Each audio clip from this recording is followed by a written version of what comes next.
It's your girl, Professor Cinephile, and today I am going to do something a little bit different. I'm not just reviewing one film, but I'm going to talk instead about my top five favorite films from one person. Now, recently, the Rock and Roll Hall of Fame inducted the group Outkast. The members are Andre 2000, and Big Boy. And there's been a lot of talk about Andre 3000 in the last few years largely because people want to see him return to making rap music. He released an album, an instrumental where he's playing the flute. It was not good.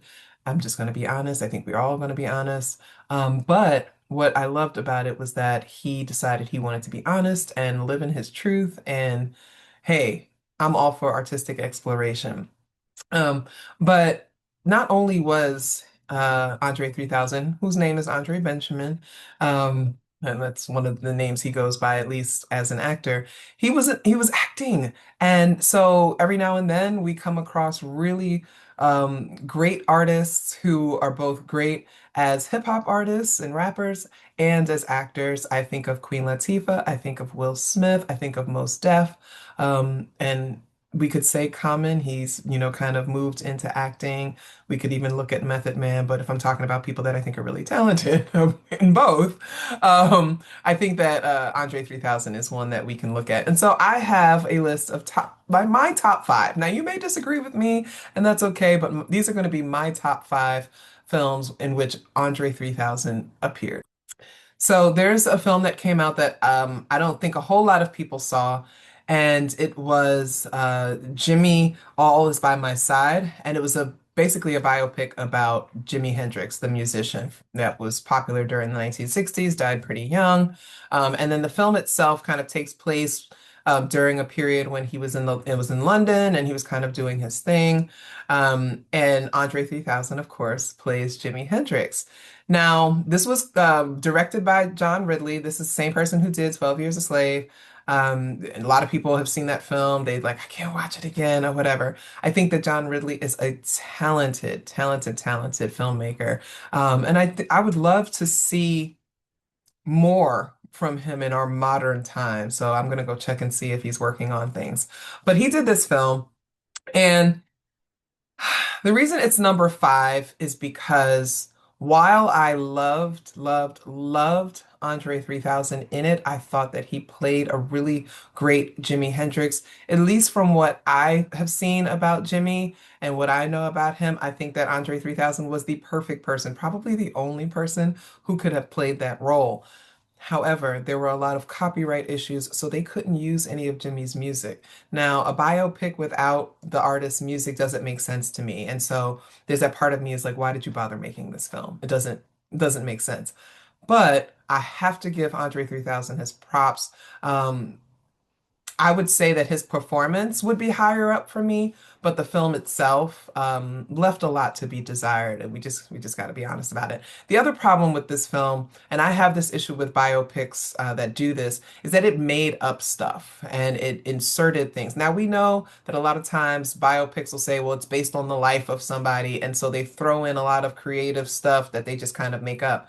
But this film, the things that they added, I didn't care for. And one of them was the scene where he's like kind of choking his girlfriend out, and that never happened, right? And so I don't know why you would do that to kind of depict a black man as being abusive towards a woman when that kind of thing never happened. So that's where, and that's where it fell off for a lot of people. And then people that are Jimi Hendrix purists, they hated the fact that the film had no music in it. A lot of people did like Andre 3000. So we're going to put that at number five.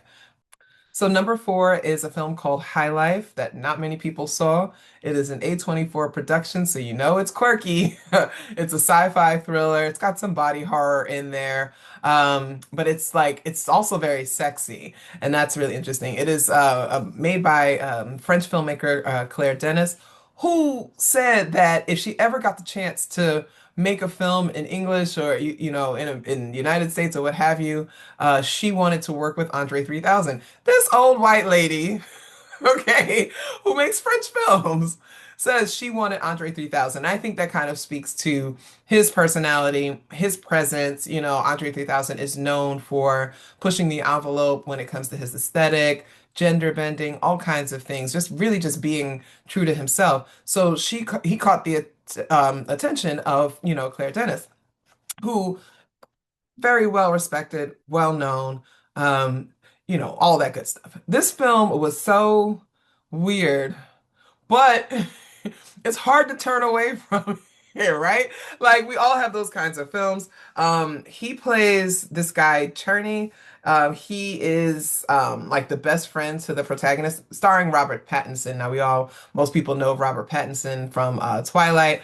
Also got to make sure we remember that he played Batman because he, to this day, is still one of my favorites of the Batman. I don't care, you can talk whatever you want to talk about. So anyway, Robert Pattinson is in it. Andre 3000 is there, and it's basically a story about these folks that are on death row, these death row inmates, and they basically have the opportunity to avoid being executed if they agree to participate in kind of like this space mission. He basically finds out that, you know, it's a space mission that involves cloning and all kinds of stuff. It's a whole lot of weird stuff, but it's very sexy.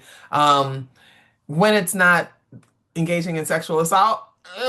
But I liked what he brought to this. I mean, the role, it wasn't a huge role, but I think that one thing I started realizing was that Andre 3000 is really good at bringing Andre 3000 to these films in the ways that they need to. And so I just thought that he added something really nice to this film. Nice balance for Robert Pattinson. If you haven't been able to see it, definitely go and look. I'm not sure if it's streaming anywhere though, but I'm sure you could probably download it or buy it somewhere or rent it and maybe on Prime or something like that. I don't like endorsing these streaming services because they do not pay me to do it. So number three, you might get bothered with me for making it so low, but I have to say number three is Four Brothers. Okay. And I was going back and forth. When you hear my number two and my number one, you'll understand. But Four Brothers, this was where I think this was this was a breakout role for Andre 3000. I think this is when most people kind of were like, oh, he can act. Four Brothers is about these four brothers. They're like adopted sons. Their mother dies, and they're basically trying to figure out like what happened or what have you.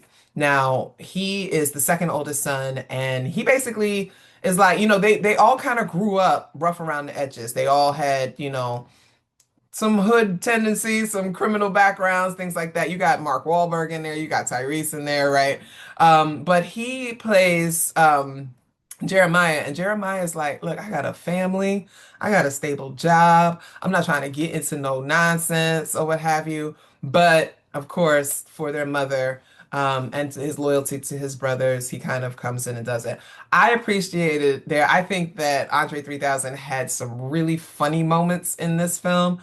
And again, kind of bringing that Andre 3000 quirkiness, the things that make him unique, bringing that to the film. I thought he was the best out of all of them. I don't particularly think that Tyrese Gibson or Mark Wahlberg are strong actors at all. So it's not hard for him to come out on top. But I think that this was a really great entryway into what would become an eclectic, you know, diverse film career. And I thought it was a good start for him. So number two is a film that I can watch over and over and over and over again, and it is called Semi-Pro. Now, I think that some people may have missed Semi-Pro because, you know, Will Ferrell, you know, the comedian, Saturday Night Live, all these, you know, Anchorman, all these things like that. He'd done a few of these kinds of sports films. You had Talladega Nights, you know, come on, Ricky Bobby is one of the most iconic characters of all time, right? So I think that people were kind of like, you know, what's he gonna do with this? But I thought that Semi-Pro was really funny. It's a story about a white guy who was like a soul singer. He ends up buying a basketball team. They're in like this one basketball league. I think it's like the American Basketball League or what have you. And then they're going to merge with the NBA. They're going to lose four of the teams. You know, teams are going to get cut off. And so he's owner of the Flint Tropics, trying to make sure that they come up so that they can stay in part of this new league. And so they got to do stuff. They got to make sure they get enough people in the seats. They got to start winning some games or what have you. But the team itself is basically a whole bunch of either washed up athletes, losers, people that don't know how to play or whatever. And Andre 3000 is in it and he's good. He plays Coffee Black, and Coffee Black, his real name is Clarence Withers. And as Coffee Black, he's very arrogant. He's very egotistical. He's serving Harlem Globetrotter, but the Globe is his living room, right? He always talking about how he's supposed to be in the NBA and he was destined to be in the NBA, but he has not shown that he has what it takes to be in the NBA. And part of it is because of his ego and his arrogance. And so there's some really like good moments in the film where I think that, he's either humbled or he has some vulnerable moments. And I think for me, the reason why I'm putting this at number two is one, because I love the film. And I just think the film is hilarious. It has got so many great one-liners. So if you have not seen it, please go watch it. But the reason why I'm putting it at number two is because I really think this is one of those times where we see Andre really kind of dig in. Now, if I were comparing this with his depiction of Jimi Hendrix, I'd probably put Jimmy above this. But because that film was so bad, it was just kind of, okay, it wasn't so bad. It was, I mean, the cinematography was great and all of that stuff like that. But um, there's no music. And I'm sorry, like, I'm a big fan of biopics when they are well done. I love films like Ray. I loved Bohemian Rhapsody. I loved Rocket Man. I love films like that, but without the music, I just don't see the point. But that particular role, I would elevate that above him playing Coffee Black in Semi-Pro, but Semi-Pro is just a better film all around. So that's why I'm putting that at number two. And as you may guess, my number one film with Andre 3000, aka Andre Benjamin, is Idlewild.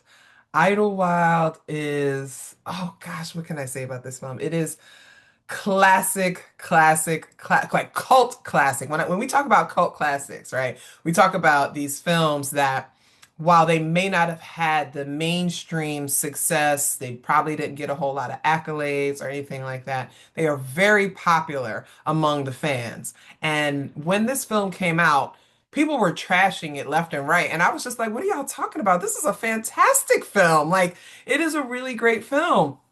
So he plays Percival Jenkins, a pianist who is kind of playing the blues, maybe tapping a little bit into jazz, and just kind of wants a better life, doesn't want to be stuck where he is.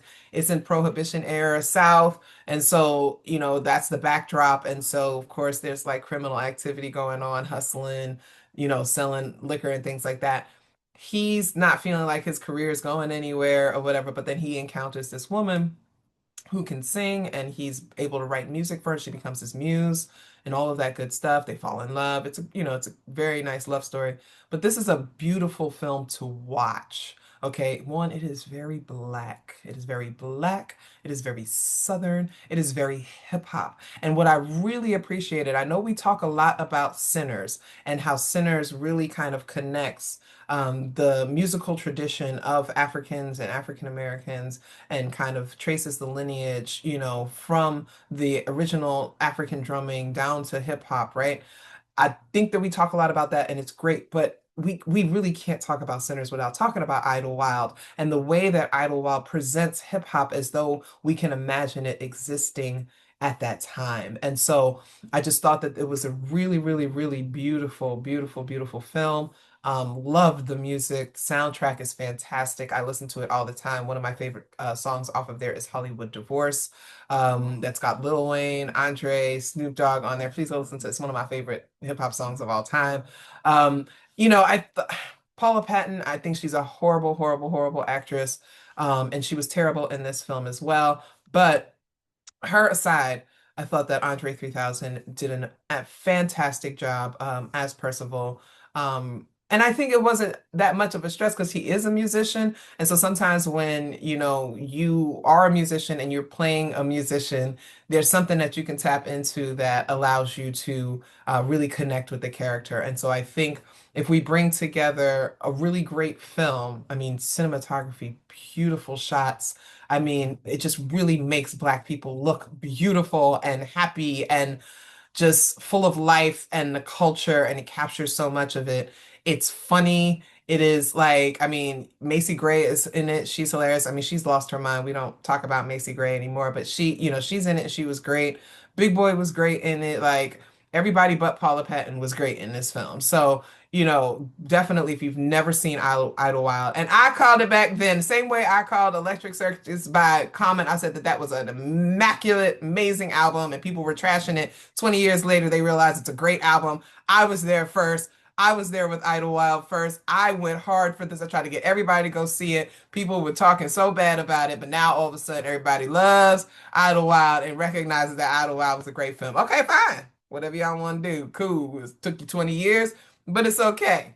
You got there finally. All right, so those are my top five films starring the newly inducted Hall of Fame rapper Andre 3000, Andre Three Stacks, Andre Benjamin, one of the jewels of the South. Um, Nothing but love for him and what he's doing in his journey. I hope he never makes another instrumental album, and I'm not going to pressure him to go back to rapping, but I do want to see him to continue to act because I think that that is a lane that he fits in really well. Thank you for checking out. Please hit the like button, drop a comment if you you have some thoughts on it. What was your favorite Andre 3000 film? Do you agree with what I'm saying here? If you have not yet done so, please subscribe to my channel, and I hope to see you next time. Thanks again.